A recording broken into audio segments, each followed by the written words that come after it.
Saudações a todos, eu sou o George. Bem-vindos ao canal Liceu da Visão, sua casa de conhecimento atemporal e essencial em oftalmologia.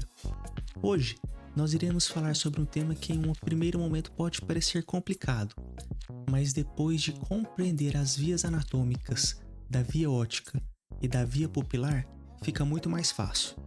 É o famoso defeito pupilar aferente relativo. Você já sabe que classicamente o DPR está associado a danos no nervo óptico, mas sabia que alguns problemas na retina também pode causar um defeito pupilar aferente relativo? Então fica comigo até o final, que lá eu vou te mostrar quais doenças retinianas podem causar um DPAR e facilitar a sua compreensão diagnóstica. Vamos nessa? Meus caros, então vamos falar sobre um defeito, uma falha na pupila, mas na sua via aferente, ou seja, que leva o sinal do olho para o cérebro, que seja relativo ao olho contralateral. Então, para avaliar a presença de um DPAR, nós precisaremos dos dois olhos. Não necessariamente ambas as pupilas precisam estar reativas, como iremos ver em outra ocasião, mas você precisa dos dois olhos para poder comparar a diferença de intensidade do estímulo aferente entre eles. Tá um pouco complicado, mas vai ficar fácil. Antes de entrarmos nos detalhes anatômicos da via aferente, vamos falar um pouco sobre os músculos que fazem a contração e a dilatação da pupila. Então, na pupila nós temos o músculo dilatador, responsável pela midríase, que fica disposto de forma radial. E também temos o esfíncter, responsável pela miose, que fica mais próximo da borda pupilar, em formato concêntrico. O que mais você tem que saber aqui? Que o esfíncter, responsável pela miose, é comandado pelo sistema nervoso parasimpático, enquanto o dilatador, responsável pela midríase, é comandado pelo sistema nervoso simpático. E essas vias são diferentes. Lembra daquela historinha que o sistema nervoso autônomo simpático atua em estados de alerta, luta ou fuga? Nesses momentos, o olho quer captar mais luz, então a pupila vai dilatar, vai ficar midriática.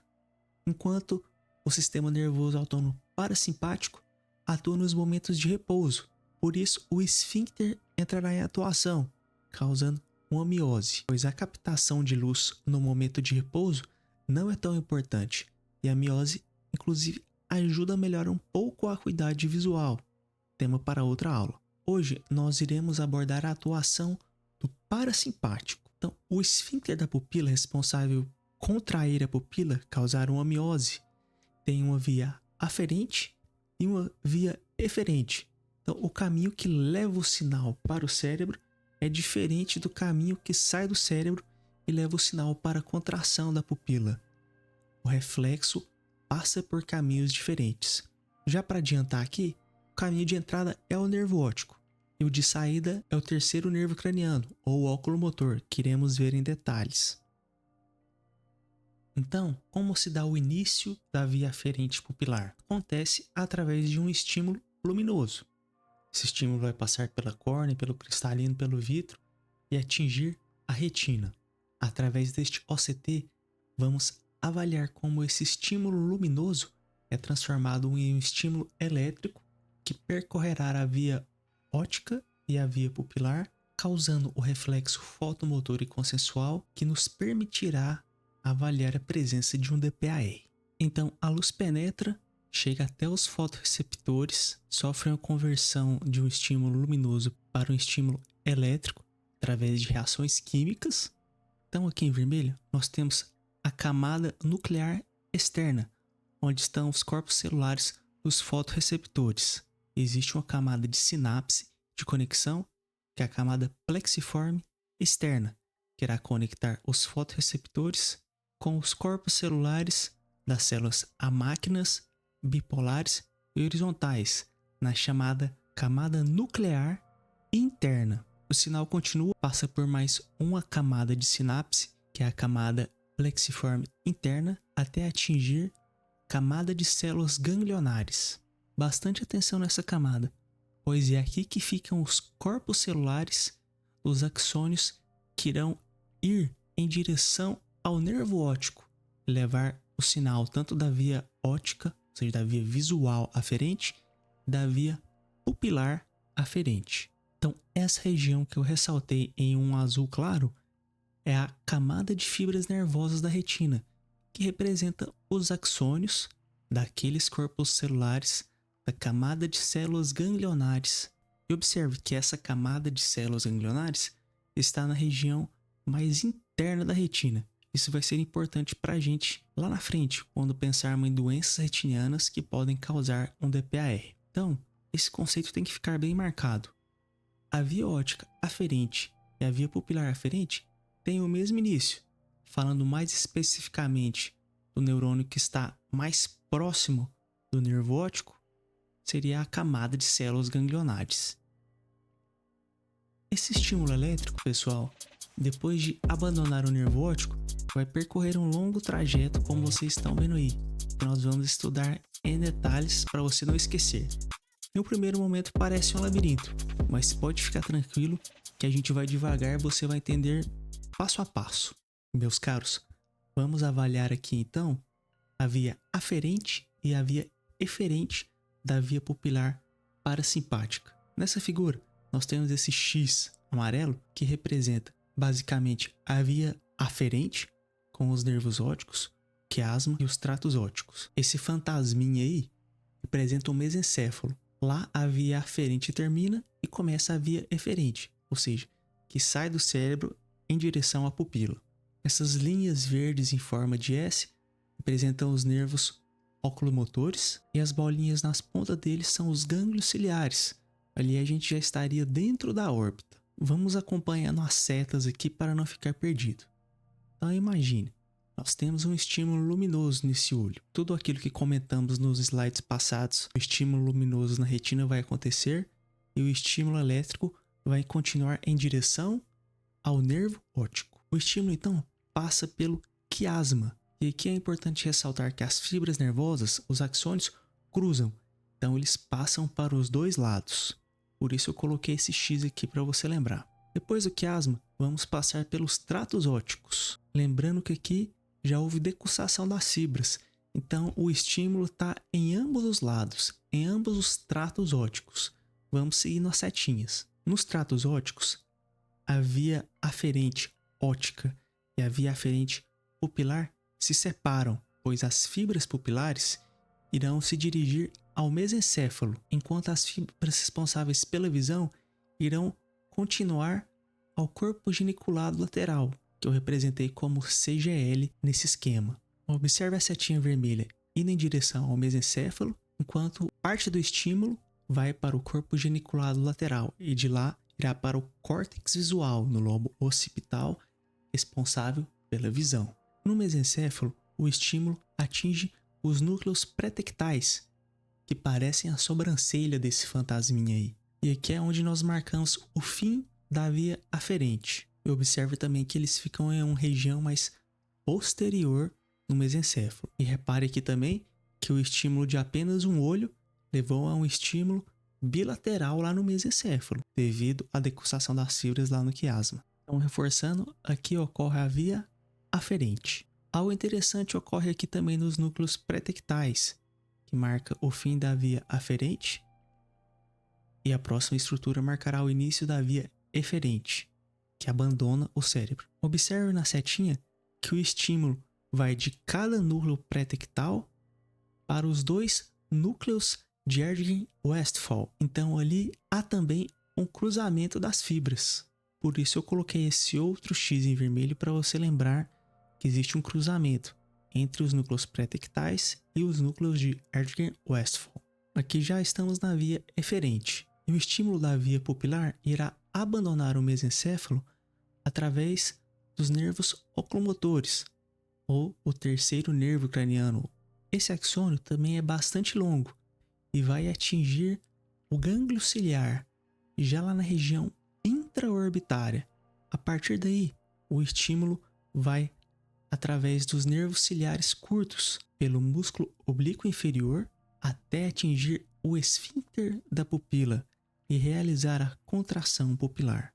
Então, o grande resumo aqui seria: o sinal vai pela via aferente, iniciando no nervo óptico, e volta pela via eferente, que se inicia nos núcleos de Erdgen-Westphal. Quais são os grandes marcos desse trajeto? Eu diria que são o quiasma, onde ocorre uma decussação, um cruzamento das fibras, os tratos ópticos, em que eu coloquei um asterisco, pois a via pupilar abandona a via óptica aferente nesse ponto, enquanto o sinal da visão continua posterior em direção ao corpo geniculado lateral, as fibras pupilares vão em direção ao mesencéfalo, abandonando o trato óptico antes de atingir o corpo geniculado lateral. E por fim, os núcleos de Erdgen-Westphal, que são o marco inicial da via eferente. Para fim de avaliação do defeito pupilar aferente relativo, isso seria o mais relevante. Para outras alterações pupilares, o gânglio ciliar ainda é bastante importante, mas nós não vamos entrar em detalhe nessa aula sobre ele. Então, aqui nós temos uma ressonância, a sequência T2. Ela está aqui assim, vamos dizer, de cabeça para baixo. Não é geralmente assim que nós lemos ou analisamos a ressonância, mas apenas para fins didáticos, de acordo com o esquema que eu mostrei anteriormente, eu vou manter nessa posição. Você sabe que sequência é essa? Uma dica aqui para saber se é uma T1 ou T2 é olhar o vítreo. Se o vítreo estiver hiperintenso, ou seja, se o sinal da água está hiperintenso, isso é uma sequência T2. Mas vamos avaliar novamente o percurso do estímulo na via pupilar. Temos então um estímulo luminoso em um olho, que percorre o nervo óptico deste olho, chega no quiasma e cruza, passando para os dois tratos ópticos. Antes de chegar no corpo geniculado lateral, a via pupilar abandona o trato óptico e vai em direção ao mesencéfalo, direção aos núcleos pretectais. Ali seria o fim da via aferente. O estímulo então passa dos núcleos pretectais para os núcleos de Erdgen-Westphal e cruzam ali novamente, mas também mandam sinais para os núcleos ipsilaterais.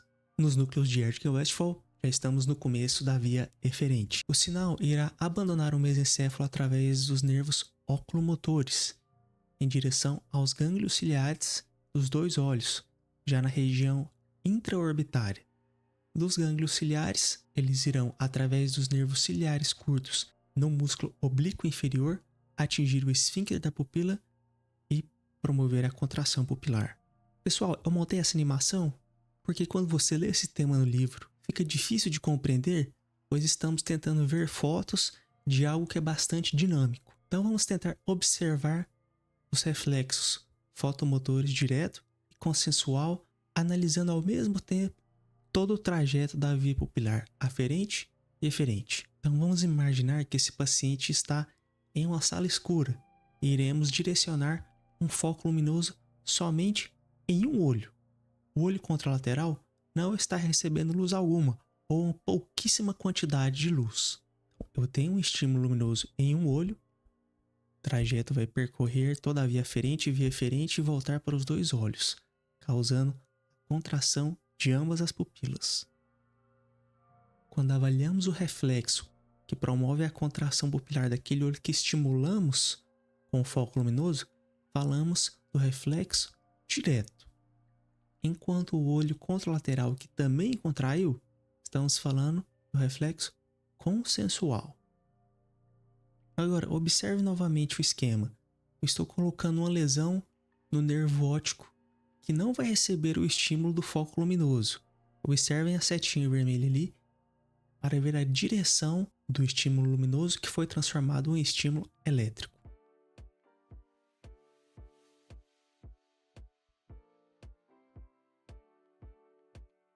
Perceberam que não houve diferença?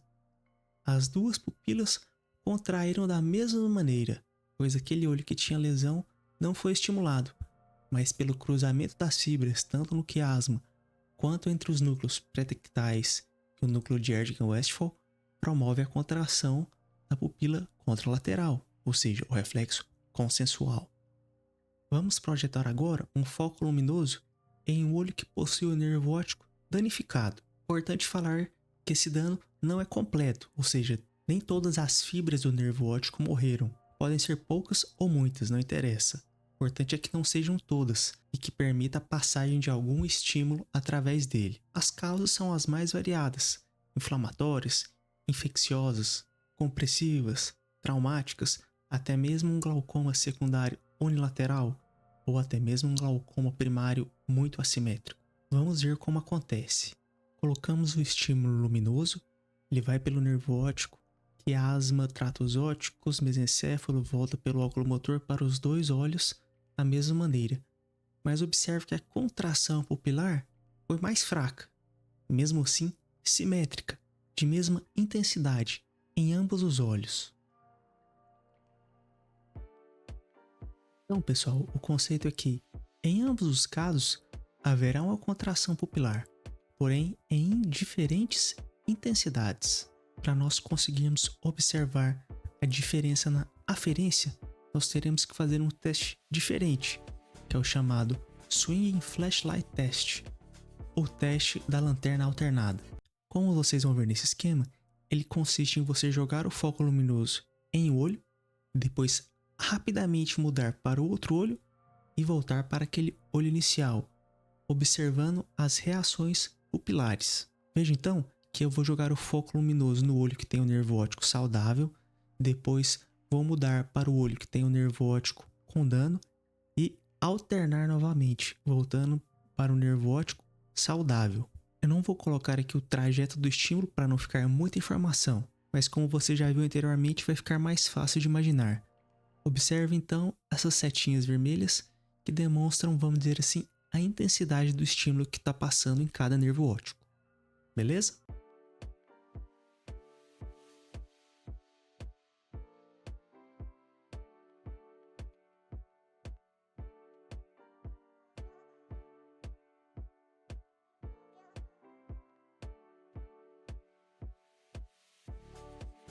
Veja que a partir do momento que o foco luminoso sai do nervo óptico normal em direção a outro, a pupila começa a dilatar.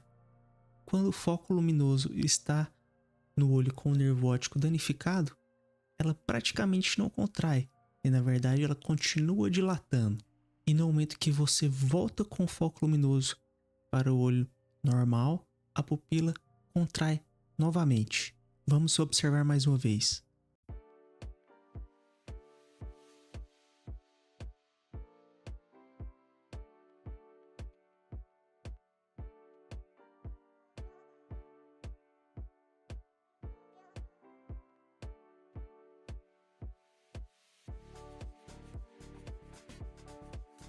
Poderíamos dizer então que ocorre uma dilatação paradoxal, mesmo incidindo o foco luminoso naquela pupila que tem o nervo óptico danificado, a pupila continua dilatando, porque imediatamente antes ela recebeu um estímulo aferente da outra pupila. Lembra daquele caso 2 em que demonstramos somente o reflexo fotomotor de um nervo óptico danificado? Relembre aqui.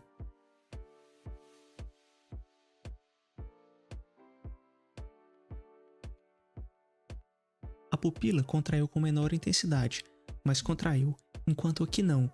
Mesmo jogando o foco luminoso nela, ela vai dilatando e só voltará a contrair quando jogarmos o foco luminoso no outro olho, confirmando a dilatação paradoxal.